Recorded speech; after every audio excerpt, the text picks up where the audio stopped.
Hello बच्चों, let's read this question. So this question says, suppose a ball slides down an inclined plane, then choose the correct options. आपको यहाँ पर क्या करना है, correct option को चूज करके बताना है. ऑलराइट, तो चलिए इस क्वेश्चन को स्टार्ट करते हैं.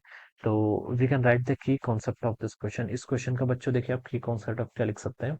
आपको बताना है कि suppose a ball slides on inclined plane then they choose the correct option. Net force acceleration के बारे में बताना है. ठीक है, तो इस क्वेश्चन का की कॉन्सेप्ट आप फोर्स लिख सकते हैं या फिर नेट फोर्स लिख लीजिए. ठीक है, अब बच्चों देखिए क्वेश्चन बोला गया है कि एक बॉल क्या करे, स्लाइड डाउन करे एक इंक्लाइंड प्लेन. ये मान लीजिए कोई इंक्लाइंड प्लेन. ठीक है, this is the inclined plane. ये कितना आपका let, this is angle theta, ये आपका इंक्लिनेशन है. ठीक है, और कोई आपकी बॉल है, बॉल क्या कर रही है, स्लाइडिंग कर रही है, बॉल स्लाइड्स कर रही है. ठीक है, slides down inclined plane. Alright, ठीक है, तो then choose the correct option. तो देखिए बच्चों, बॉल पर आपके कौन कौन से फोर्स लगेंगे. ठीक है, सबसे पहले देखिए इस पर एक अर्थ के कारण फोर्स लगेगा mg in the vertical downward direction. Alright, earth के कारण mg फोर्स डाउनवर्ड डायरेक्शन में लग रहा है. तो अगर मैं यहाँ पर एक नॉर्मल फोर्स ड्रॉ करूँ, नॉर्मल, तो बता सकता हूँ कि अगर ये एंगल थीटा है तो ये एंगल भी कितना होगा आपका, थीटा डिग्री के इक्वल होगा. ठीक है, अब मैं mg का देखिए कंपोनेंट लिख सकता हूँ. एक mg का कंपोनेंट चलिए मैंने यहाँ पर कर दिया. ठीक है, परपेंडिकुलर टू द इंक्लाइन, ये क्या आएगा आपका mg का cos थीटा. एक कंपोनेंट आपका इस डायरेक्शन में आएगा, ये कितना आएगा आपका mg का sin थीटा. ठीक है, ये आप यहाँ पर से लिख लीजिए. ऑलराइट, अब बच्चों देखिए इंक्लाइंड प्लेन के अलग मूव कर रहा है तो हमें नेट फोर्स बताना है. ठीक है, देखिए वर्टिकल डायरेक्शन में, यानी कि देखिए अगर मैं इसको एक्स एक्सिस बोलूँ, इसको वाई एक्सिस बोलूँ, तो वाई एक्सिस के अलॉन्ग तो आपका एक नॉर्मल लग रहा है, एक mg cos थीटा लग रहा है.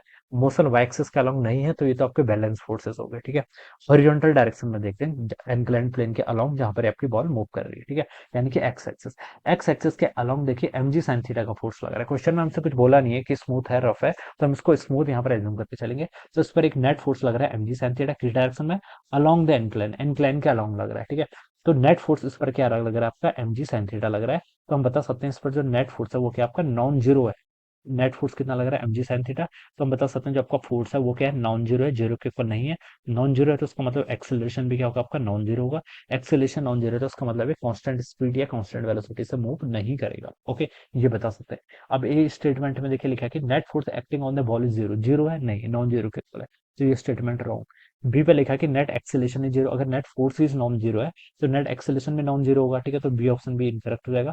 सी पे लिखा है कि net force acting on the ball is non zero. बिल्कुल ठीक है, ये स्टेटमेंट करेक्ट है, तो सी वाला करेक्ट हो जाएगा.